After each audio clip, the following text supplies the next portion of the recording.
business and sell a product, because we all need to buy and sell products. And that's going back to the sustainability. Yeah, concept. and the buying of selling of products is not an evil thing. I mean, we talk about the evils of capitalism, but we all need to buy things, and Right. and then some of us sell like things. Rob said, we're not all producing everything we need, and we certainly can't provide all the services we need. Right.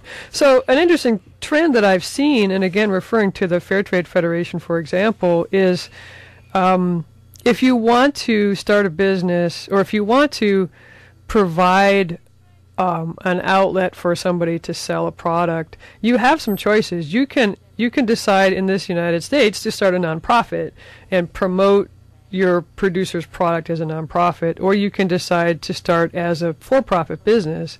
And there are for-profit fair trade businesses, and some people think oxymoron, because of the history of the movement. But really, I really like this, because what we want to show is that it's possible to run a socially responsible business that provides a living wage to the producers, a living wage in this country, and make a profit, as in not go out of business. Right. Yeah. Not giant profits. And not profits making to a profit shareholders. is not necessarily making an exorbitant profit. and usurious. Right. Yeah. It means that your business will be here next year. Right. And we can all, perhaps grow and expand Sure. and bring in more producers. And, Sure, exactly. And we all have our favorite local restaurant, and then suddenly they're not there. And I thought, I didn't go often enough. I didn't support it. Right, right. So I want them to make money so that they can be there next year. And so what we've tried to do is Kala, we have a lot of people who want to be at the event.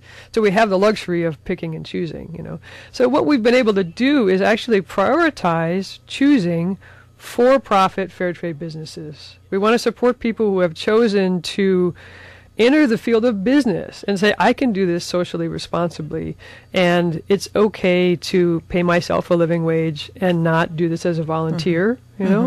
This is also a way for people in this country to be entrepreneurs and not have to work for somebody else, so they're trying to create a job for themselves at the hours they want, at the dignity that they want, and choose what they put their labor into. And employ other people and provide them with the same way. So when I was looking at being on the radio today, I wanted to highlight some of our new vendors, and one of the new vendors that I wanted you to meet is Jennifer Moran from Greenola, and I wanted to find out, because I haven't spoken to her a lot, I want to find out why she started a for-profit business.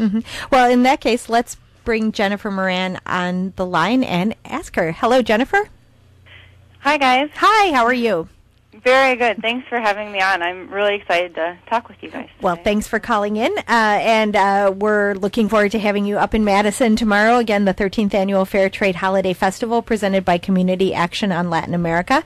It's from 9 to 4. I'm not sure we said that earlier, at Monona Terrace. You can get a whole list of all the vendors and more information at calamadison.org. That's CALA Madison.org. So, Jennifer, you have a business called Greenola. Yes. And what I actually just launched this business this year, so this fall is our first season. Wow. Well, congratulations on the launch, and hopefully it'll be a great first season for you. What does Greenola do? With Greenola, I work with women entrepreneurs in Cochabamba, Bolivia. So the concept around Greenola is to provide women with stylish, fair trade, sustainable clothing. To show women that you can be responsible and stylish at the same time. And I think that's really important. Yes. Because I agree. I have to say, sometimes you really have to be committed to the mission to think about buying and especially wearing some products.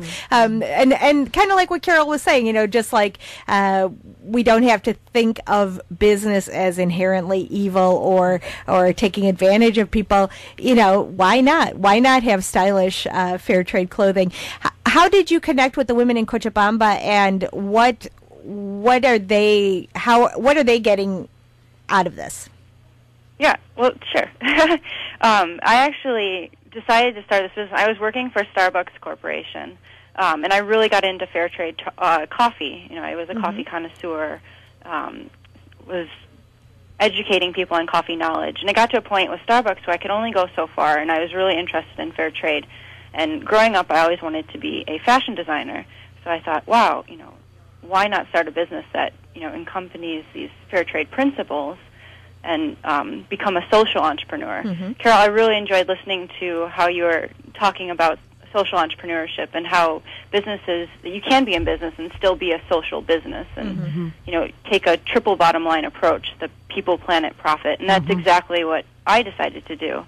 I actually moved back to Chicago and started going to DePaul University. DePaul has a fantastic entrepreneurial program, and they're very supportive of my ambition to be a social entrepreneur. And in doing that, I met with a nonprofit organization called Solidarity Bridge that was doing medical missions in Cochabamba, Bolivia. After meeting them, 3 weeks later, I was down in Bolivia with them, meeting with the people that they were doing these, working with for the medical missions and providing the clinics for.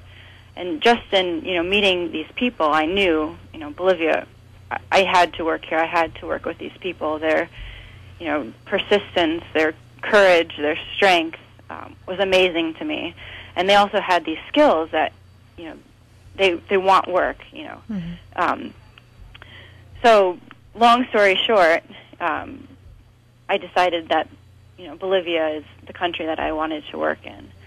And in meeting with these women, never did they ask for a handout. They never asked for money. They asked for work. This idea of trade versus aid.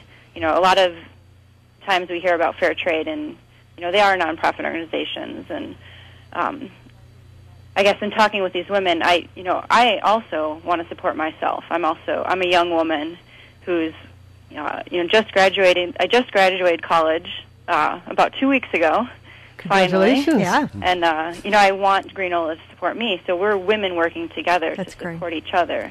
I have to say one of the interesting things, Jennifer, is when I had the opportunity to go to Bolivia about 10 years ago, a lot of the time I was there with a group called Quaker Bolivia Link that was providing funding for greenhouses, for other community development projects, irrigation. And at least among the Aymara people in Bolivia, it was almost always the women that owned the family business, even if that was just going to sell, things on the street in El Alto or in La Paz. And it was really the women who were more often kind of the business people in the family. Right, totally. Was that These similar women to what you are so found? strong there. It's amazing. Yeah, so it was. I think it's. It makes a lot of sense that the women that you met with in Bolivia impressed you so much that you wanted to meet with them or work with them because, they were really incredibly capable, and it was incredible. The experiences seeing women, making a presentation about what they planted in the greenhouse and exactly how many seeds and things like that, and we're in the middle of what most people would consider virtually nowhere, and they've got their flip charts and they're going Right. through, and they had I think partly innate abilities, but also had developed this incredibly keen business sense and were incredibly successful. Yeah. So that's Greenola's mission. Where did the designs come from? How do you source the products from the women in Bolivia, and what are your outlets here in the U.S.? Yeah. Well, what we do is when I go down there, I really am committed to fair trade principles, and that I never want to be this big company that goes, to a third world and says you have to make these products. This is how you have to do it, and really not provide any creative outlook for these women. So when I went down there to Bolivia, and I was meeting with them, they're very skilled. They already are doing alpaca scarves, shawls, gloves, hats, and we're very talented. So when I go down there and visit with them, I go about 3 times a year. I help influence color and influence style and that kind of thing. And never do I want to, be that big powerhouse. But yeah, and then so what we do is our outlet is online, and then just recently we opened up a store here in the Chicago community in Andersonville. Oh, great! Which has been very wonderful, and it's been a really good market test to see what the women of Chicago are asking for and gravitating towards. So, if people want to find Greenola online, where can they find it?